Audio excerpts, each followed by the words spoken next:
प्रभु श्री राम जब लौट करके आए रावण को मार के,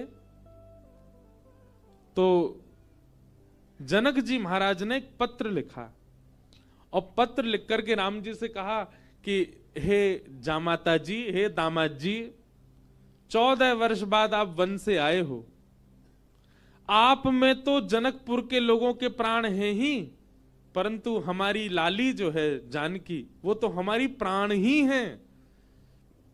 समस्त जनकपुर वासी आप दोनों युगलों को कुछ दिन के लिए जनकपुर बुला रहे हैं कि आप कुछ दिन आराम करने आओ, 14 वर्ष वन में रह के आए हो। और आप अकेले नहीं आवे, अपने तीनों भैयाओं को, तीनों लालियों को और अपनी समस्त सेना हनुमान जामवंत सहित सबको लेकर के आप जनकपुर आइए, कुछ दिन आराम करने, हमको कुछ दिन सेवा करने दो, आपकी मेहमान नवाजी करेंगे आपकी। कुछ दिन के भ्रमण के लिए आप लोग जनकपुर आ जाओ। भगवान सभा में बैठे थे और सभा में बैठे बैठे जैसे ही जनक जी का पत्र आया तो भगवान ने हनुमान जी से कहा, पत्र पढ़ के सुनाओ, क्या बोल रहे हैं हमारे ससुर जी। हनुमान जी ने पूरा पत्र पढ़ा। बोले, भगवान, हे प्रभु श्री राम, आपको, पूरी सेना को, हमारी मैया को, तीनों भैयाओं को, तीनों भाभियों को, सबको जनक जी बुला रहे हैं जनकपुर कुछ दिन आराम के लिए। सबरे बंदर उछलने लगे।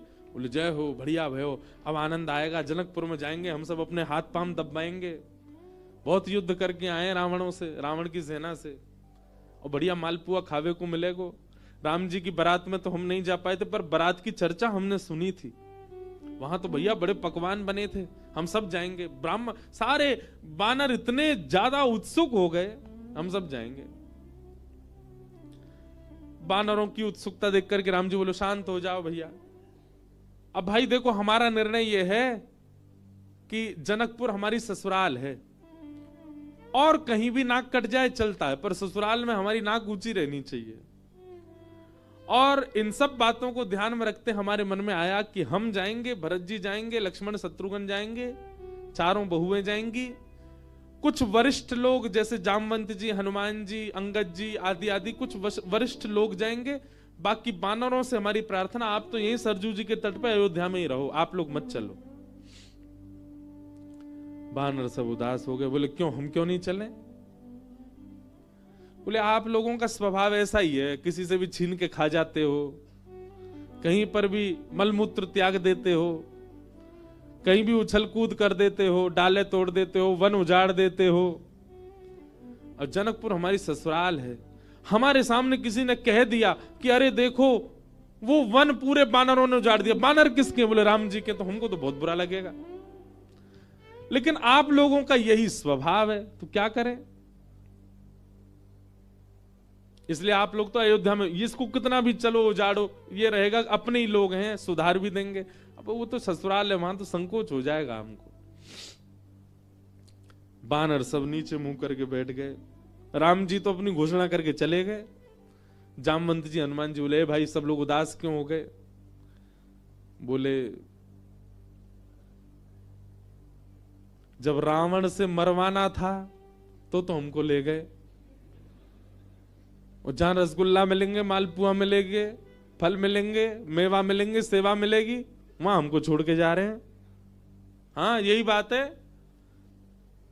जहां ये था कि मृत्यु सामने, वहां बानर आगे, और जहां मालपुआ आगे, वहां बानर नहीं छोड़ जा रहे हैं। जामवंत जी ने हनुमान जी से कहा, हनुमान जी आप जाके निवेदन करो। बोले, देखो हम तो कुछ नहीं कहेंगे, हमारे स्वामी हैं, उनकी आज्ञा हमारे लिए सर्वोपरि है। आप बड़े हो, सीनियर हो, आप ही बात करो। जामवंत जी गए और राम जी से कहा, देखो सब बानर बहुत उदास हो गए, आप ऐसे मत करो, मैं जिम्मेवारी लेता हूं, एक पत्ता भी जनकपुर का टूटेगा नहीं, किसी वृक्ष का। ले देखो, आ गए ऊपर से। इनकी काम की बात चली, सुनवे आए। बोले, आपके ससुराल में एक चीज भी यहां से वहां नहीं होगी, हमारी गारंटी। राम जी बोले, भैया 100, 200, 300 बंदर नहीं है, करोड़ों बंदर हैं, किस किस को संभालोगे? बोले, वो हमारी जिम्मेवारी। मैं वचन देता हूं, आपकी ससुराल में एक बात भी ऐसी नहीं होगी जिससे आपको संकोच अनुभव हो। अच्छा देखो, राम जी को संकोच की कोई चिंता नहीं है, तो लीला कर रहे थे राम जी। आनंद कर रहे थे। जामवंत जी बोले सब बानरों की जिम्मेवारी मैं लेता हूं। राम जी बोले देख लो, फिर हम कुछ बात होगी हम तुमसे ही कहेंगे। जामवंत जी बोले आप कह लेना हमसे, बस जिम्मेवारी हमारी। ठीक है। जामवंत जी बाहर आए, बाहर आकर के सब बानरों से बोले हाँ भैया सुनो, राजी हो गए राम जी आप सबको ले जाने के। बंदर तो छलन लगे, जय हो राजा रामचंद्र भगवान की जय हो, हमारे जामवंत जी की जय हो, अब तो जाएंगे खूब आनंद करेंगे। बोले लेकिन सावधान, मैंने जिम्मेवारी ली है, एक पत्ता भी नहीं टूटना चाहिए जनकपुर के किसी वृक्ष का। बानर बोले बिल्कुल नहीं टूटेगा, आप तो बिल्कुल आज्ञा करो कैसे चलना है। बोले सब मुझे देखो, जो मैं करूं वही करना है, जब मैं बोलूं तब बोलना है, जब मैं शांत रहूं तब, यहां तक कि श्वास भी मेरे संगी लेनी है सबको। मैं जब छोड़ूं तब छोड़नी, तब लेनी तब लेनी, मैं जब मुड़ूं तब मुड़ना, मैं जब देखूं तब देखना, मैं जब सोऊं तब सोना, मैं जब खांसूं तो खांसना। बानर बोले ठीक है। राम जी बोले एक बार हमको डेमो दिखाओ। जामवंत जी खड़े हो गए, करोड़ों बंदर खड़े सामने। जामवंत जी ने अपना उल्टा हाथ उठाया, सारे बानरों ने अपना उल्टा हाथ उठाया। जैसे परेड होती है ना 26 जनवरी को, तो हमारे मिलिट्री के जवान बिल्कुल एक संग उनके हाथ पैर चलते हैं, ये हाथ पीछे तो यही हाथ पीछे जाएगा।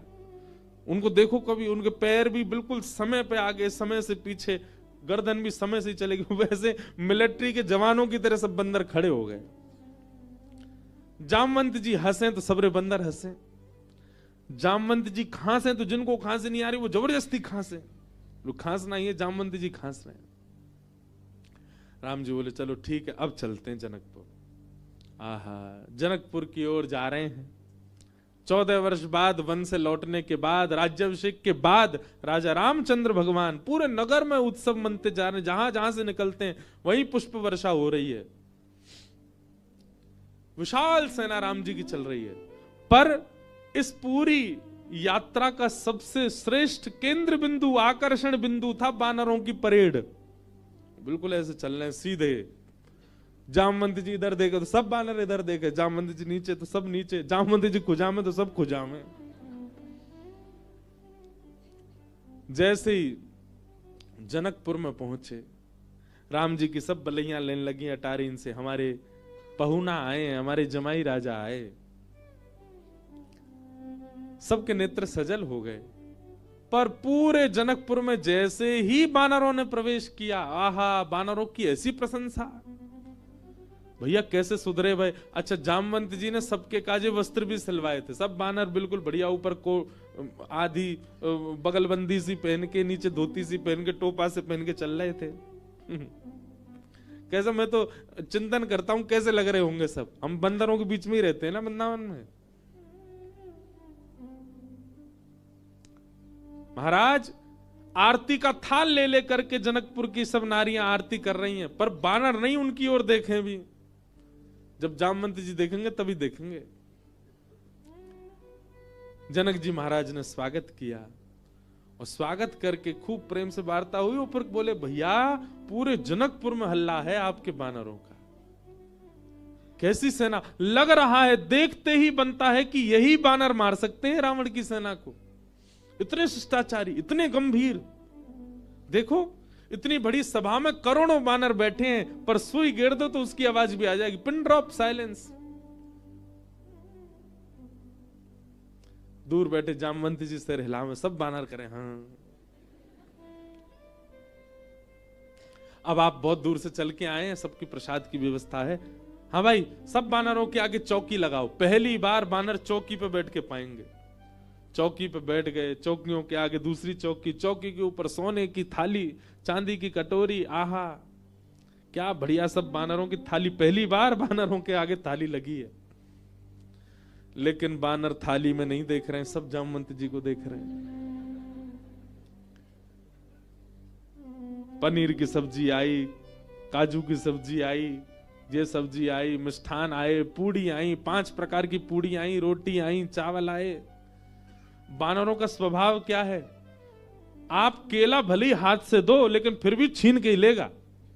बानर का स्वभाव होता है, उसका छीनने का ही स्वभाव होता। पर सारे बानर ऐसे बैठे जामवंत जी को देख रहे, टेढ़ी टेढ़ी नजर करके देख तो रहे थाली में क्या क्या आ रहा है। लार टपकती जा रही है, लेकिन नहीं, जामवंत जी जैसे कहेंगे वैसे ही खाना है। सबको फल दिए गए, फलों में सब फल अमनिया करके दिए, आम सबको साबुत दिए गए, सबकी थाली के आगे आम रखे गए, सब बिल्कुल थाली हो गई। जामवंत जी महाराज ने सब बानर की ओर देखा, सब बानर बिल्कुल जामवंत जी को देख रहे थे। जामवंत जी ने हाथ में जल लिया, अन्नपूर्णे सदा पूर्णे, सब बानर बोल रहे अन्नपूर्णे सदा पूर्णे। थाली के ऊपर 4 बार घुमाया, सब बानर घुमा रहे हैं। आचमन किया, सब बानर आचमन कर रहे हैं। जनक जी बोले, राम जी मान गए आपकी सेना को, क्या अद्भुत बानर है सब। राम जी बेचारे धीमे धीमे पा रहे, बोले बस ये लाज बची रहे जितनी देर है। प्रसाद पाने लगे, बिल्कुल वैसे अगर दाल चावल पा रहे हैं जामवंत जी, सब दाल चावल ही पा रहे हैं, जितनी दाल जितनी सब्जी डाल रहे हैं उतनी डाल रहे हैं। अद्भुतता थी देखने में। थोड़ी देर पाने के बाद जामवंत जी की दृष्टि पड़ी आम पे, जैसे ही आम उठाया, सब बानरों ने एक संग आम ही उठाए। जामवंत जी घुमा के देखें, सब बानर घुमा के देखें। जामवंत जी ने जोर से आम दबा के देखना चाहा, कितनी गुठली है इसमें। अब वो आम ऐसा था कि जैसे नेक दबाया सो गुठली उछल गई उसमें से। अब जैसे ही गुठली उछली तो सब बानर दोनों हाथन से दबाई रहे, वो गुठली उछलनी चाहिए क्योंकि जामवंत जी की गुठली उछली है। अब सब बानर जैसी आम दबा में सबकी गुठली उछली।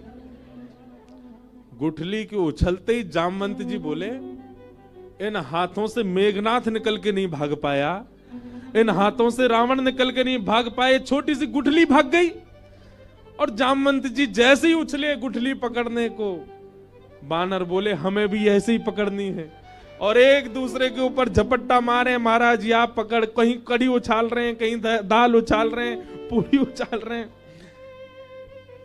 जनकपुर की पूरी सभा जो कि स्वर्ण मंडित थी, जो कि चांदी से मंडित थी, आज वो खीर मंडित हो गई। सब जगह कड़ी खीर उछाल उछाल करके पूरी सभा का लेपन कर दिया। राम जी नीचे नजर करके बैठे। अब तो बानरों को खुली छूट मिल गई, एक दूसरे की थाली में से ले लेके भागे। 2-4 बानर तो जनक जी की थाली उठा के भाग गए। जनक जी देखते रहे, और देखते ही देखते जनक जी की दृष्टि पड़ी राम जी को। राम जी बड़े संकोच। जनक जी समझ गए ये तो भैया पूरा प्री प्लान्ड था कि सीधे सीधे चलना है, सीधे सीधे खाना है। नहीं, बानर अपना स्वभाव कैसे छोड़े। राम जी को संकोच में देख जनक जी ने उनको हृदय से लगाया, बोले हम बिल्कुल अप्रसन्न नहीं है, हमको प्रसन्नता है कि इतना आनंद हुआ आज जनकपुर में इतने दिन बाद। आप बिल्कुल संकुचित मत हो। लेकिन सबसे ज्यादा संकोच हो रहा था जामवंत जी को। मैंने जिम्मेवारी ली थी और मैंने बिगाड़ दिया सब काम। जब जनक जी को राम जी को हृदय से लगाते हुए देखा तो जामवंत जी के मन में आया, मैंने बहुत बड़ा अपराध कर दिया आज। जितने प्रेम से राम जी अपने ससुर जी को हृदय से लगा रहे हैं, हे भगवान, मेरे अपराध का पीड़ा जो मेरे चित्त में है वो तभी दूर होगी जब इतने प्रेम से ठाकुर जी मुझे भी अपने हृदय से लगाए। जी की हृदय की भावना राम जी पहचान गए। और जब वापस जनकपुर से लौटने का समय आया 6-7 दिन बाद, जामवंत जी से राम जी ने एकांत में कहा, हम आपके मन के भाव जान गए। जब जनक जी हमको हृदय से लगा रहे थे, आपके मन में आया था कि कभी आप भी हमको ऐसे हृदय से लगाओ। अब अभी हृदय से लगाने में वो बात नहीं होगी। जब आप अपनी पुत्री का वर्ण हमारे साथ करोगे, हम आपके दामाद बनेंगे, तब आप हमको इसी भाव से हृदय से लगाना, तब आपकी इच्छा पूरी होगी।